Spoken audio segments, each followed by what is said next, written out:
Guys, welcome to The Difference Makers. My name is Justin Tomani. I'll be your host this week. Today, I am here with Kyra Milligan. She is a CrossFit athlete, part of the Underdogs team training out in Vegas right now. And I say team, but I mean training camp, not necessarily team. So, Kyra, welcome to the show. Thank you so much for having me. I'm excited. Me too.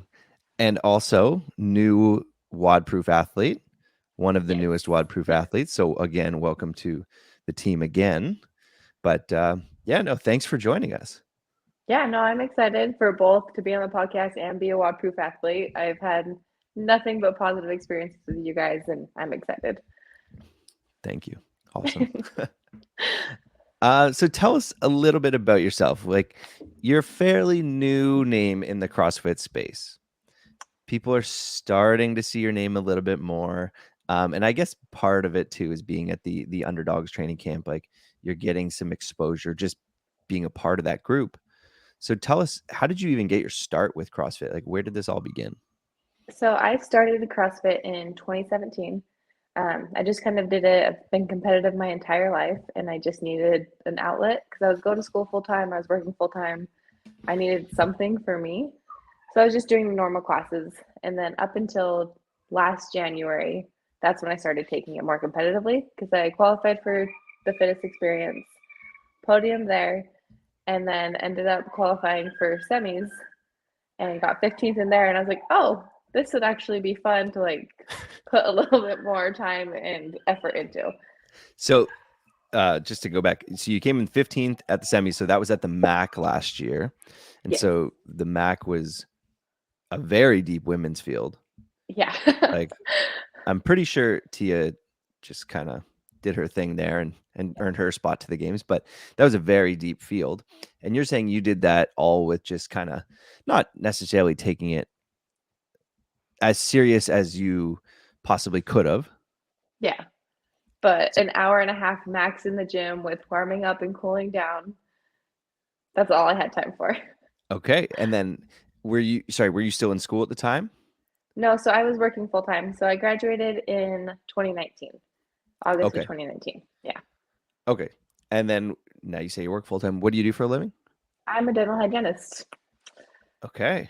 Nice. I actually have never met so many dental hygienists than I have in the last like 2 years. And I don't know why.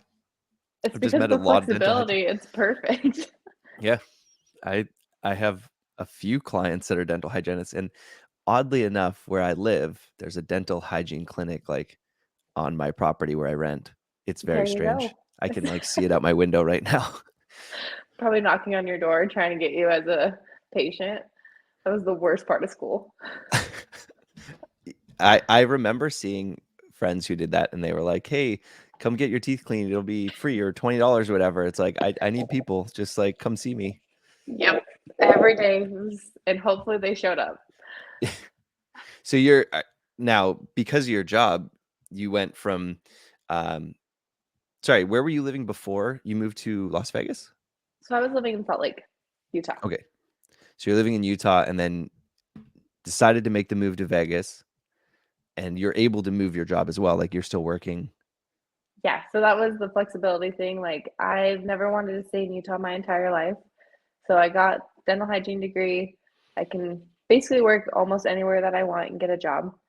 And so figured why not I gave my boss 3 week notice after I realized that I was actually going to move here. Yeah. Uprooted my life in 3 to 4 weeks and I was out here training. That's wild. Did you just like, was it an easy decision to make the move to Vegas, or did you have to consider it for a long time? Nope. As soon as me and Justin had a phone call after I met him and like how well I worked with the group, like I was like, I'm in. I will be there. Give me 4 weeks. Jeez. And what's the timeline on that? When did that happen? That was, I think, a little bit before Thanksgiving is Okay. when we talked because I came up here twice and kind of trained with them. We had a phone call, talked, got to know each other a little bit, and I was up here to train for WODProof. And that was it. That was it. And I love it. It's been the best decision I've ever made. Awesome. That's great to hear. That's really great to hear. And when you said, okay, you got there to train for WODProof, I guess we can segue into that one. You trained you competed on a team at Wadapalooza with were the other two girls both living in Vegas at the time, or are they both with training at Underdogs? Excuse me. Yeah, so they're both underdog athletes. They've lived here for a while, trained together for a while. So that's also why I gave myself the 4 weeks only, because I was like, oh, I want to be up here for at least 2 weeks so we can train a little bit together before going out there. Okay. And that was Allison Scuds and is it Alex Kazan? Am I saying that Yeah. right? Yeah. Okay. So you guys trained together for not even that long. If it was by Thanksgiving, maybe like 2 months. Yeah, not even that. It was anytime I would come up here, one of them were gone. So like Okay. I would work out with Allie or then I would work out with Alex. Those two would get to train together. And then when I moved up here, Allie was gone. Then Alex got sick, and then Alex got sick. So we really didn't train together much before Wadapalooza. It was just kind of Okay. like okay, let's go do this Just thing. go and do it. Now, how was your Wadapalooza experience this year? It was amazing. Yeah. Like I had, other than one event, I really, really loved it. But I learned a lot from the highs and lows, just being on a team with those two. Like Allie's mindset on everything. I learned so much from her over that weekend. Have you ever competed on a team before? Nope. No. Okay. Never All touched right. a worm. I've never done a lot of synchro stuff. Like that was completely new to me. So you're real fresh to all of this. I am real fresh. Yeah. First time touching that worm. Yeah. Okay. And it was a 4-person worm for 3 people, which is also interesting. That's one of those things that I turned to somebody and I asked them. I think I was sitting beside the guys from Proven, and I turned and I said, "Is that a 4-person worm?" And they're like, "Yeah, I don't know why they do that." Yeah. They took some weight out, but so like the length for 4 people, but meant for 3. Yeah, so you had like the weights inside moving, so you were never sure exactly where it was and like where you needed to hold it. Oh, Yeah. so yeah, because I could see like some teams, the front person would have the bag like over their shoulder and like hitting their belly button because of how far over it went. Where like if Yep. you have a 3-person worm, that thing's just sitting on your shoulder perfectly fine.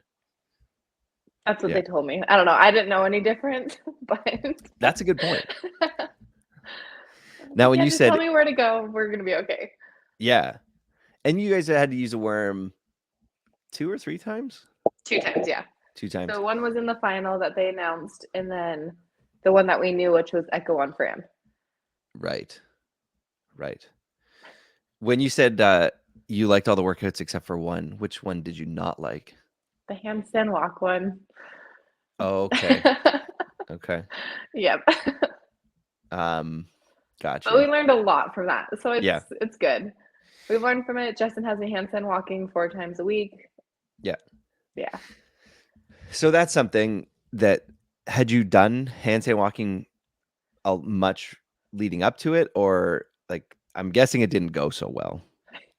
Okay, so I was actually a gymnast growing up, which is crazy to say, and I'm not good at handstand walking, Okay. but I can walk backwards on my hands. And up until last year, I never actually walked forward on my hands. Mm. So, yeah,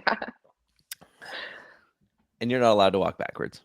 apparently not. No, because I looked at my judge during the competition. I was like, "Can I walk backwards?" It's like, "No, solid." So we're just gonna have everyone stare at me right now. Okay. It is a strange rule. Right, because I'm taking away, like, I'm adding more space for Yeah. myself and giving myself a disadvantage. Yeah. That is a strange rule. But I get it. I understand like the parameters of these things, and Same. it would look a little weird if somebody was going backwards. But I actually know somebody else that was like that, who is a gymnast. And we were doing handstand walking, and we were like playing with it when I coached at my gym. And she's like, "Yeah, I can do it this way.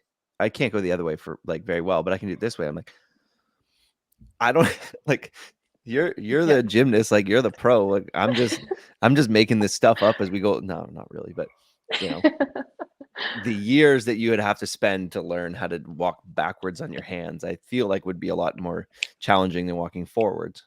Yeah, I can walk backwards, sideways. I can hold for a really long time, but forward under fatigue, it's just.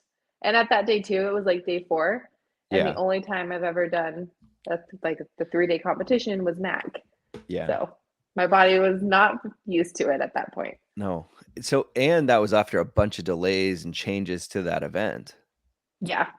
We got there. I got some body work done. We were supposed to do our briefing, and then we all got just sent back to our hotel.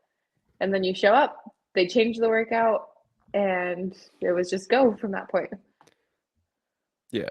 And were you able to warm up much for that event? Like I've heard rumors that for that, so the event was like kind of a relay style of handstand walk, burpees, sandbag cleans, and then it went back the other way, handstand walk, Yeah, so handstand burpees. walk, burpees, and then sandbag carry. Yeah.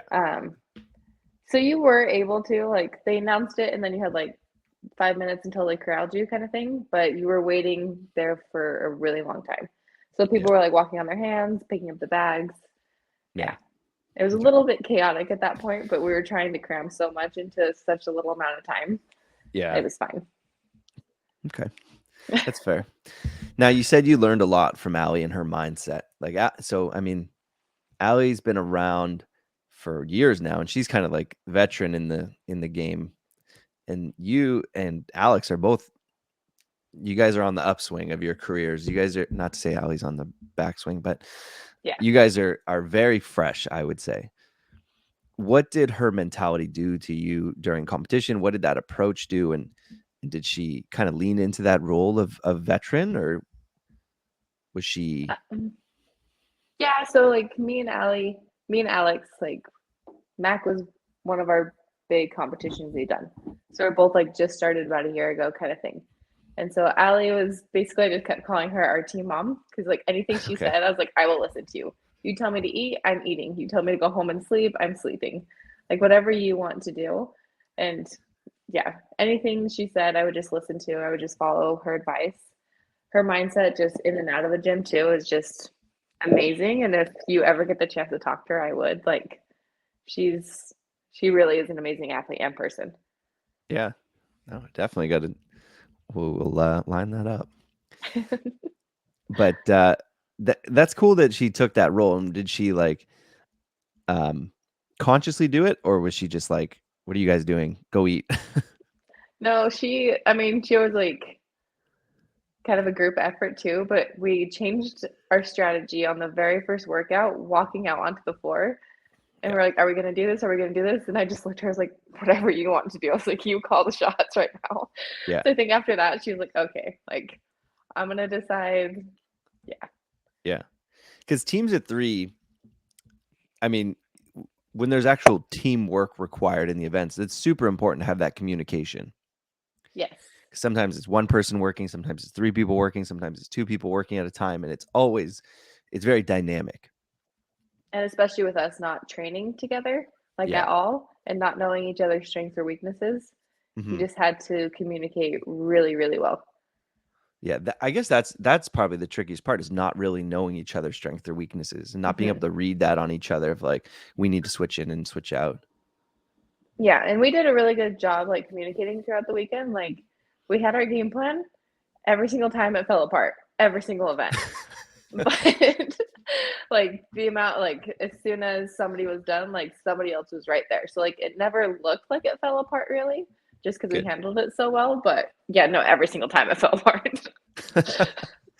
And when you say it fell apart, was it like the fatigue was different than you expected, or was it just like, no, we just got to change this up right now? A little bit of both. Yeah. So yeah, the only one that like it was really good on was Echo on Fran. Okay. Like we stuck to our game plan on that and it paid off. I think we got fourth. I think we ended up like staying fourth throughout until that handstand walk workout. Okay. And then just yeah. But and then like the barbell complex, I was so excited for that one. I was like, oh, I'm gonna hit bang it, like it's gonna be so much fun. And then the shorty bars were just different for me. And so I was squat cleaning everything. Like I should not be squat cleaning 205 right now. What is this? I think that's the biggest thing I've heard, and I've talked to athletes, and kind of I talked to Michelle Latondra last week and about her athletes and the game plan, and that was the biggest thing that people were not ready for, was the stubby bar with the heavy loading. Yeah, it was zero whip on it. Yeah. It was interesting. It's again, it's a good learning thing for me because it's my third competition. Yeah. So now Justin has a shorty bar there. We're training with it. We're getting used to it. Yeah. This is kind of a weird personal story, but the reason there was one event at regionals in 2015 that was like a sprint finish workout, 15 muscle ups and then the ladder, and they kind of repeated that at West Coast Classic West this Coast. year. Oh, that one looks so much fun. That I did very well, not to pump my own tires, but I did very well. But it's because of how I clean.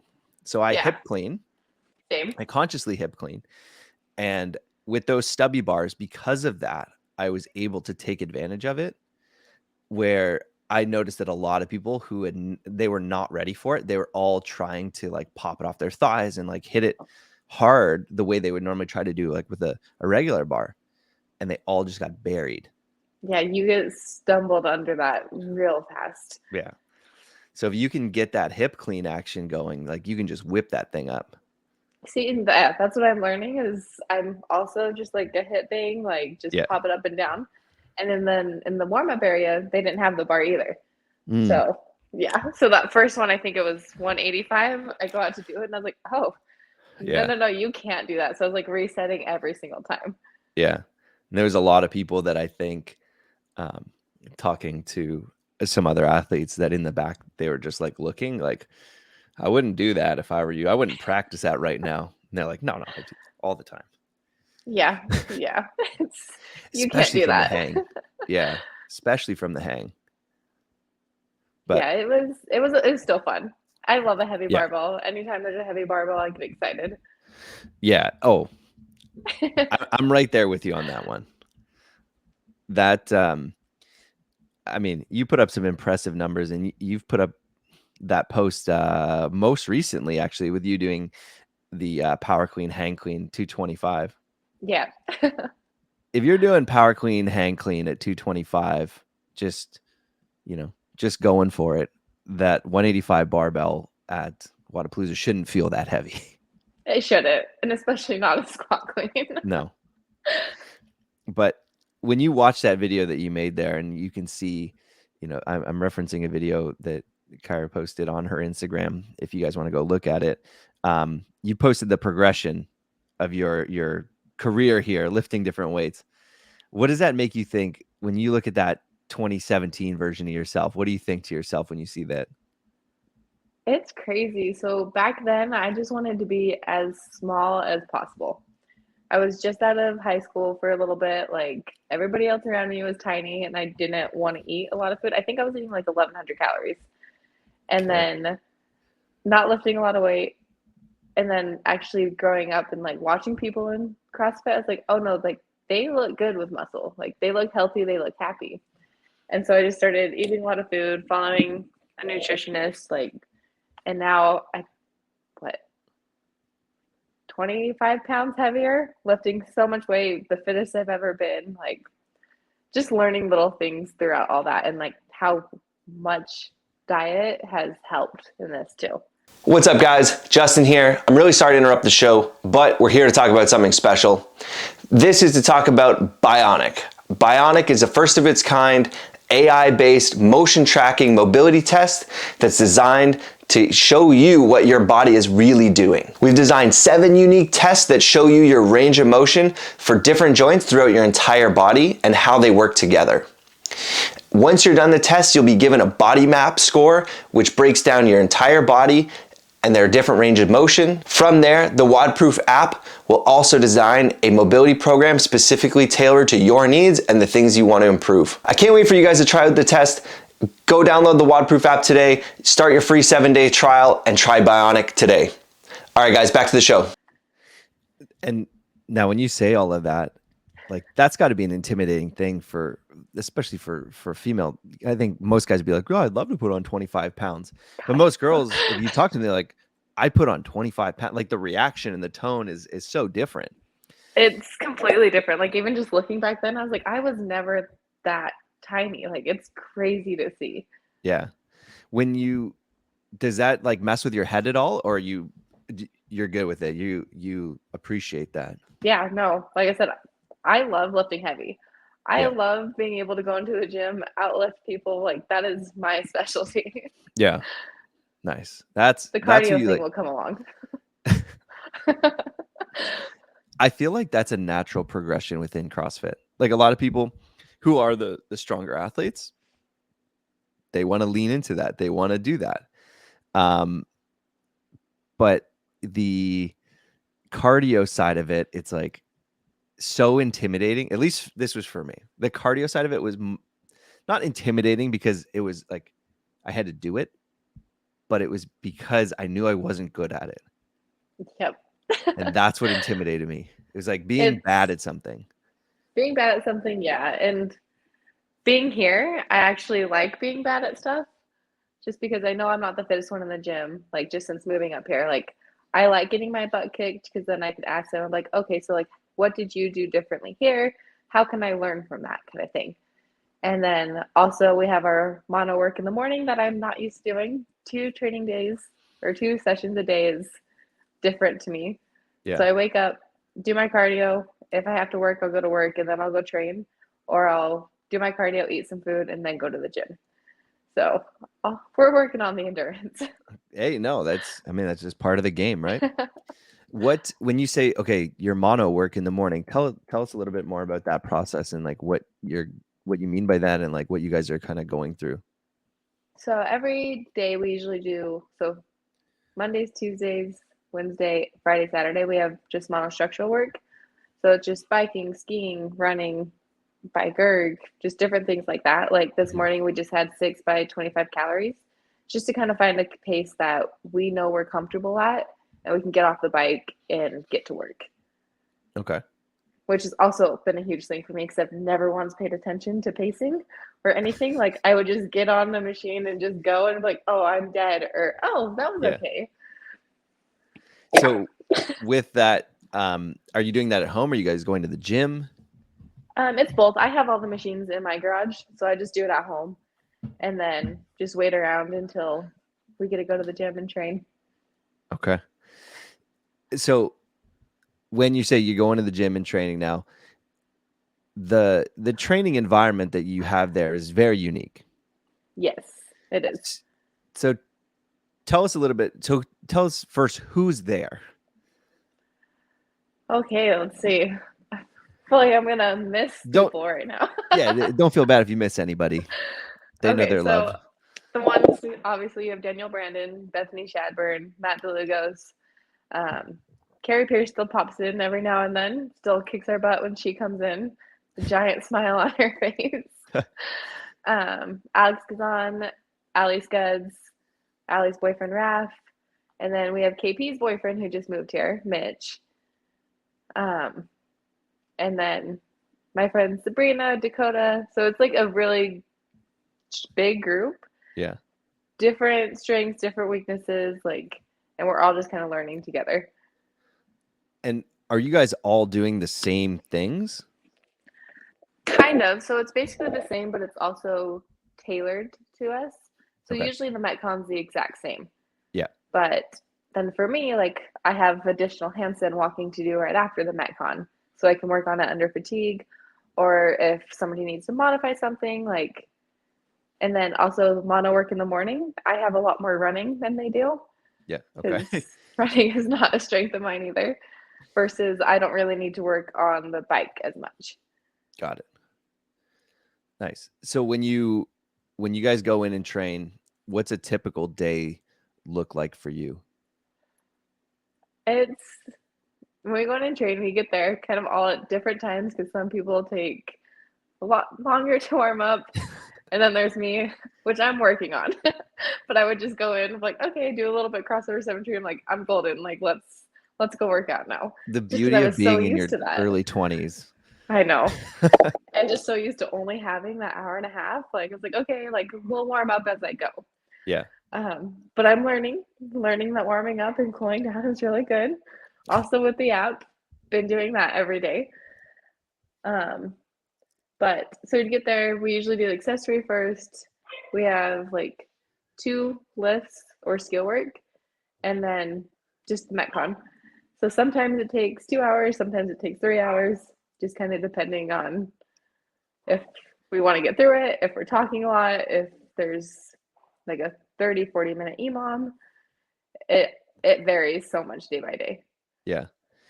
And has it been easy enough to balance people's personalities and different character traits in that type of training environment, or is that like everybody's just constantly learning? You For laugh, the most part.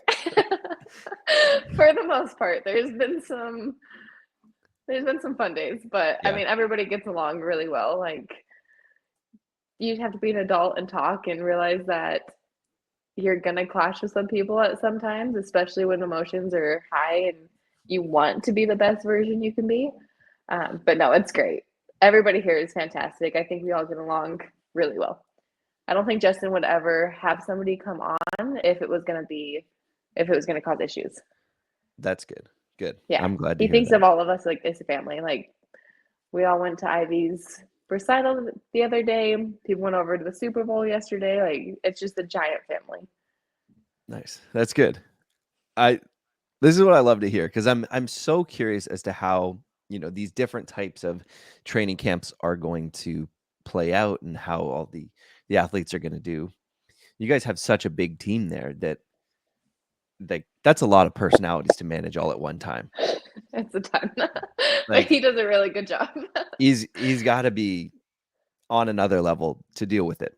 I shouldn't say deal with it, but to balance it. Yeah, no, he's good. He's even just from like when I first got here 2 months ago Yeah. to now, like, he has a lot more time in the gym just because we just switched gyms too. So there's more space, which is a lot better. He just brought Jared on, so Jared's also there to help, so he can kind of focus a little bit more time too. Good. And is Justin like the sole coach of Underdogs? Are there any other coaches like on hand to help out? Like, 'cause I don't know if Jared is a coach or not. We had Jared on the podcast, but he's more business and ops from my understanding, Yeah. correct? Jared's definitely more the business side. Justin's really the only on-site coach.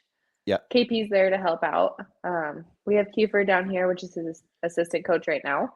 But for full-time, Justin's the only one here. Yeah. Awesome. So he does it all by himself, which is great. He's doing a lot there by himself. He's Then doing that's a lot, crazy. yeah. Yeah.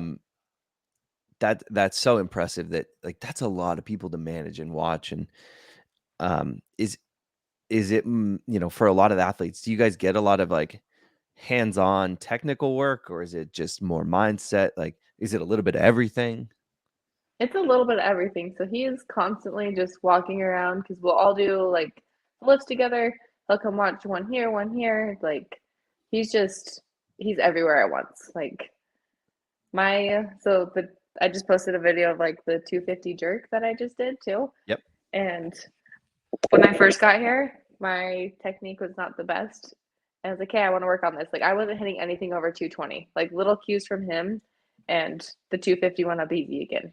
So he's just like always bouncing around, always helping. Yeah. Okay. And Somehow what was the he can biggest? do it all. Yeah, like to me, that's impressive. Like, you think about coaching a CrossFit class for people who are listening, and okay, you have 12 people in your class. Now take all those 12 people and make them the highest performers possible.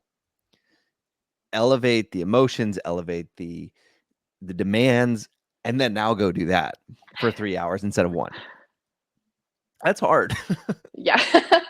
I've worked, I've coached training camps, I've coached big group sessions like that. I've worked in I trained with teams for regionals and things like that. And managing 6 people is hard. Now, double that. Yeah. Like, what he's doing is impressive. It definitely is. Like I said, we all really do get along really well too. So it's not like he has to do too much, but being able to bounce around, just help every single person and like make sure that he knows that we know that he's there. Yeah.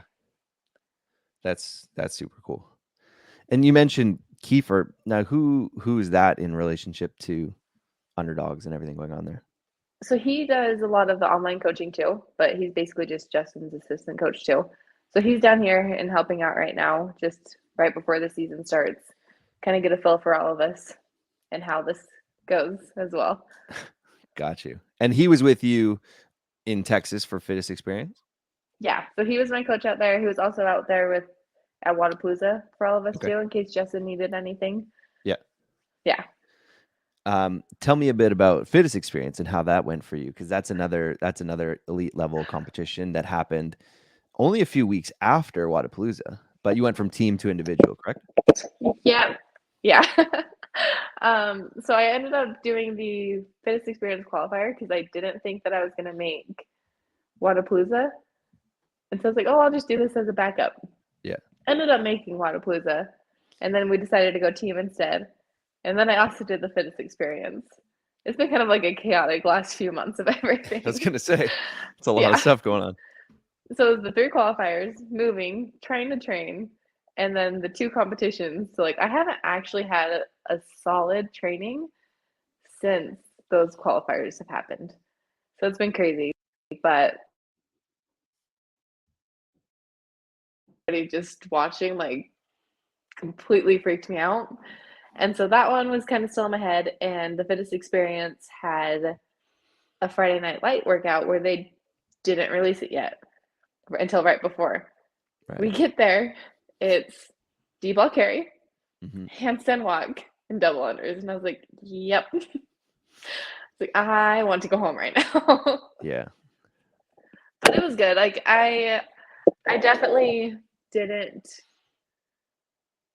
do what I know I could have. But I still had fun. I still learned a lot. My 2, other than the thruster ladder, my 2 best events were a 3K row and a running workout. So like that tells you it was not a good thing for me. Okay. So wait, you could look at it the other way and go, the rowing and the running has really improved. Oh no, they definitely have 100%. Okay, I got just off making the sure. no, they definitely have. I got off the 3K row and I looked at my coach and I was like, just smiling. He's like, yeah, you didn't go hard enough. Like, oh, again with the pacing thing, like I'm still learning how to pace and like Yeah. what numbers I could hit. And I was like, oh yeah, no, I could have pushed harder. Yeah. So, but that was a good event for you? Yeah, that was a good event. I think I placed 6th on that one. Okay. And then the running one, I placed 8th. And the stuff that I should have just been in my wheelhouse, no. Okay. There was one event that it was you're wearing a weighted vest. It was 15 bar muscle ups, 45 back squats, 30 chest to bars, 30 front squats, 45 pull ups, and then 15 overhead squats. And so you were all wearing a weighted vest, but they didn't give you risers. Like no risers. You had to use the J hook to get up there, and like I'm 5'2" on a good day. Like I can't jump up to that bar. So I was doing singles on the bar muscle ups just because I would have to like shimmy over and try to do it from like a dead hang. And then I kept hitting the vest and like dropping down. I was like, okay, this is gonna go well. That's so strange, but I mean, that's one of those logistical things that whoever ran it didn't think about it and was just like, bar muscle ups, weighted, good to go. Next. I mean, if you're tall and you can jump to the bar and you can still get your normal kip, it was fine. Like I did it in practice and I did 10 and 5 and then I did 15 unbroken. Like that should not have been a singles for bar muscle up workout for me. But like Spider-Man up to the pull-up bar with a weighted vest on every time is shimmy over a little bit.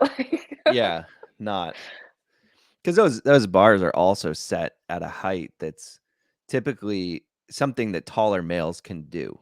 Yeah. I say taller males, but like taller athletes won't have an issue like hitting their feet. Yeah, no, it's just the normal competition height. So usually like I have to have a riser anyways to jump up to it. Yeah. And even at WODProof, I remember there was an event where there was the normal riser there, and then people were having to run and pull from under the stands bigger risers. So it was like 3, 2, 1, go, and people were running to grab them. Yeah, you had that, and then also what I've learned with teams. So we had that, and because me and Alex are like such different in height, the riser that she could only use, like it was still too short for me. So There was one Oh, event no. where I went to go jump to the rings and I completely missed the rings. I was like, awesome. That's great. She how tall is she? I don't, let's see, she's probably not that tall, honestly. Everybody's Okay. just tall to me. Like, Okay, she's that's a fair. normal height. Just on your Instagram here, like there's a picture of you and Kelsey Keel, Oh and gosh, yeah. she's like, her chin is at like the top of your head. Yeah, I'm short. It's fine. So I'm not trying to point these things out even more so, but just giving people a visual there. I have 2 shoes on. I count it. So what do you take home from something like that? What do you learn from an event, that doesn't go your way? Have you been able to unpack that and process that, or is that still something that you're working on? What's that mindset like after those events don't go so well? Um, it was good. Like when I got back, me and Justin went out for coffee and we talked about it. Like that's a huge thing from him is Hmm. learning things that go your way and then don't go your way. And so Yeah. obviously now we know like he's new to me. I've never actually had a coach before. So that's new to me and like just kind of bouncing ideas off each other, like what we can do to help me improve as an Hmm. athlete and like kind of talk with him about like what I want to do, like what he wants me to do. It's yeah. Can you hear Rogue again? Yeah, it's okay. No, it's been good. Like he's been helping me a ton with mindset. Usually after an event like that, I'd be like, well, that was fun. Okay, that sucked. But he FaceTimed me after, especially like after they announced that Friday Night Lights workout at Texas. He's like, call me, like right away. Just like he already knew I was probably just freaking out inside.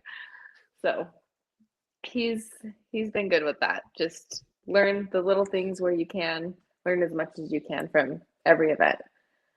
And now he's seen me as a team. He's seen me as an individual. So it's been good. Good. I think that's the best you can do. Like Yeah. those events are great. You win, you do well, but you probably learn more from not doing well. Yeah. I mean, And like you said, I learned that I'm a decent rower. My running has came a long way. I, I didn't walk. That was like the one thing as soon as I got off that event, I turned to Kiefer and I was like, I didn't walk. That's so great. hey, but now you have a team around you who is going to support all of that and take all of that information and help you improve from that type of information. Yeah, no, like I said, best decision I've ever made is moving here for the training, the environment, the mindset. Like, I love being out here and training with them. Yeah, I'm learning so much, and I can't that's wait awesome. until semis. Yeah. So what's your plan for competing this year? What's the 2022 season goals look like for you? I mean, obviously, I want to make the games, but like that is the goal. I know without a doubt it's going to happen next year for me. But this year, I want top 8 at semis just because being able to get top 15 last year, not really taking things too seriously, getting things dialed in right now. I want top 8. Obviously, I'm going to go and try to podium at semis, get my CrossFit Games ticket, but top 8, I will be so happy with. Yeah. Awesome.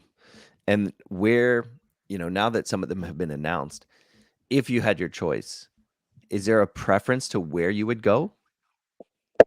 I would actually, just because I did MACC last year, I would love to go back to that. I think it was well ran.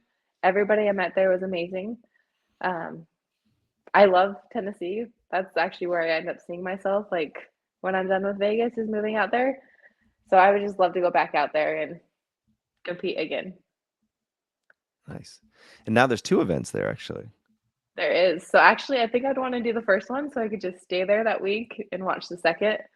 But I am sad there's no West Coast. I really wanted to do that one last year. That was my first choice. I'm pretty surprised with the announcements, but I mean, it is what it is at this point. It's like Yeah. everything. I've always said this, and everything in CrossFit is always like a moving target. And I just now it's hope like, that they're all in person. well, that was talking to some other athletes. That was the one thing I was like, granted, last year was in person. So you're pretty certain that that's not going to get shut down. Tennessee, there's almost no way that state is closing. So No. those three are going to happen. Montreal is a totally different story with Atlas. Yeah. So if athletes have the ability to choose, unfortunately, I don't think a lot of them would choose Montreal as their first choice for No, I mean, I Atlas. probably would if I knew it was going to be in person without a Mhm. doubt, but it's Yeah. definitely going to be probably my last choice just because I don't want to take that chance. And I think a lot of athletes are like that. And hopefully not all the Canadian athletes get delegated to go to that one event. As a Canadian, like, they're just beating each other up. Like, Yeah. that event ran really deep last year on the men's side, especially. So, but for you guys in the States, like, you guys have a lot more freedom with Yeah. restrictions and things like that. Because you're in Vegas right now. Like, do you guys have any mandates? Like, is there any restrictions? The mask mandate actually got lifted 3 days ago, I think. Okay. Yeah, and that was the weird thing about moving here in Salt Lake. Like, it wasn't a thing at all. Like, you Oh, could go really? anywhere. So then coming here, I was like, oh, yeah. Like, I know at work, obviously, I wear one. Being a dental hygienist, like, I've always worn one.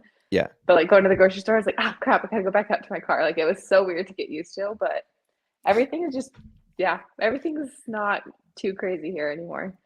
I laugh because every single time I go anywhere, I'm like, I gotta go back to the car and get my mask.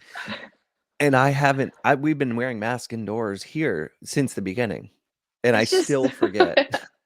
yeah, I had to hang mine on my little mirror. So I was like, okay, put my sunglasses away, grab that, we can go in. Yeah. I'm pretty much in the same boat where, like, I leave one in my car and I leave one where, like, I know I'm not going to forget it. And then I have a backup just in Or you case. just ask them, just like, you know what, I really don't want to walk back out there. Just, can I have one, please? Yeah. Anyways, I don't want to talk about that. Moving on from that. Moving back to what we were talking about. Yeah. So, no, that's exciting. I think this year will be exciting. And I think I know, with Dave and all that, like, stuff going on with HQ and that, I don't think it takes away from any of the excitement of this season, where I think the last 2 years, like 2020 was very much an outlier. Last year, we started to get to see the potential of these athletes in this new format, and people, have a greater understanding of what this format is. And I love, more than anything, the way that they've made the Open 3 weeks and put less value on those 3 weeks. I agree. I mean, like I said, I've only been doing it like competitively for a year, but I've done the Open since I started. Yeah. And I really, really enjoyed it last year. Just the 3 weeks, and then you had that weekend just to have some fun, dig deep. You don't have like 4 weeks of hell, or what was it, 6 weeks before? How long It was the Open? 5 weeks. 5 weeks. It felt like a year. It did. By then you were just kind of done, and you're like, okay, do I do this workout again? Like, Yeah. should I do this workout again? Versus like quarterfinals, you might be able to do one workout twice. Yeah. And I think that that's more similar to what a true competitive environment would be like. Mm-hmm. Like, you obviously can't have this stage in person. There's too many people. It's too big of a scale. But in order to simulate a real competition, and I say real competition, but an in-person competition, you can't have that repeating. Like, I did a open workout 3 times in one day because I could. I did too. And it It's was like, only just because I loved it. I was like, sure, I'll do it with you. Sure, I'll do it with you. yeah. Well, okay, mine wasn't in that situation. Mine was like, it was the first year of the handstand push-up standard where they were like, okay, use the tape and use this, and here's this weird measurement. And the first time I did it, I was like, I'm not even tired. Like, I just didn't understand what this standard was. And then repeating it, it was like, okay, I understand it better, but I'm still not tired. So that handstand push-up, it was like handstand push-ups and power cleans. Like I did it 3 times in one day. It was a lot. It was 2015. This might have been before your time. Okay, yeah. But I was like, wait. yeah, it was like a ladder going up of handstand push-ups increased every round, and then the number of power cleans increased every 3 rounds, I think. I think you would love this workout. I was gonna say that sounds like my kind of workout. Like I would be so happy. The more I talk to you, I think we both like the same types of workouts. So this is cool. Like we're the same athlete, just from come to very different Vegas. generations. Yeah. It's just you can come back, take a team. It's fine. Yeah. Actually, speaking of teams, do you guys have a team? Are planning to have a team at Underdogs? Not this year, no. I think probably next year they'll make one, but this year didn't come. Like all the girls want to go individual. Okay. And that's also something I learned at WODProof. Like when I was coming here, I was like, okay, maybe team this year, but I love being an individual athlete. Yeah. I learned that even if Texas didn't go my way at all, like I just like to push, like I'm doing whatever I can, not letting anybody else down besides myself. Like, and yeah, that was probably my biggest learning thing from WODProof was I really just don't want to go team. Okay. That's good to know. I know. I text Justin, I was like, sorry, there's no team. I'm individual. Hey, but not, you know what you want. There's no towing that line where like, some athletes will go, they register for the team, and then if individual doesn't work out the way they wanted to, then they jump on the team, and then, there's some potential reluctancy there. Yeah. But I really want to see what I can do myself. Yeah. Like brand new to the competitive side of it. Like I just want to see what I can do. I'm excited. Love it. I love it. What's your training plan as you kind of go through the open? Like now that things have changed, is it just, you said business as usual through the open those first 3 weeks and then kind of peak for the quarters, or how are you planning to tackle the next little stretch of the competitive season, or the initial stretch of the competitive season? Business as usual through the open. Like we'll still do our normal training. We'll use the open as like our workout for the day, and then I'll still keep work the same. And as soon as the quarterfinals are going to come, I think I'm going to take a little bit less time for work just so I can focus more energy, like make sure my nutrition's dialed in, my sleep is really good. Because when I work, I get up at 4 a.m. and do my mono, and then I have to go and train at 6 p.m. So I'm not getting so much sleep on days that I work. So I want to make sure like at least the 2 weeks before that, everything is absolutely dialed in for me. Nice. 4 a.m. to do, what time do you start your mono then? So you wake up at 4. Wake up at 4, take a sip of water. I'm trying to warm up a little bit for my mono now. Okay. And then I'm just out in the garage on my machines. Jeez. So you're done that initial AM session by 5, kind of at the latest? Yeah, 5, I do a little bit of stretching. Then I'll eat. I have to make sure I have enough time to cuddle Rogue on the couch while I'm drinking my coffee. It's the only way that I can start my day. Like it's my favorite thing. And then I just go to for work. reference, Rogue is your dog? My little singing French bulldog that you probably heard. And then I'll go to work. I'll come home, take him on a walk or go to the dog park, and then I'll go train. Jeez, that's and then what time do you go to bed? Okay. We don't want Justin to hear this one, so we can leave that question out. It's really good on the days that I don't work. Okay. All right. Okay. So you got a heck of a schedule there. So power to you. How has the nutrition been with this type of increased training? Have you noticed a big change in what you need, or the demands of what you need? Yes. So I'm working with Mike from M2, and every time I get the text saying, let's up your calories, or your carbs 50 more grams, I get so excited.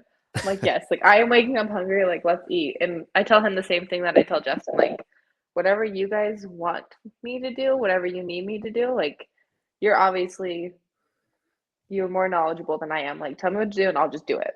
Yeah. So whenever he gives me more carbs, I get so excited. But yeah, they've increased a ton in these last 2 months. Yeah. Okay. So, I would say, like, for people wondering, what did you start at versus where are you at now?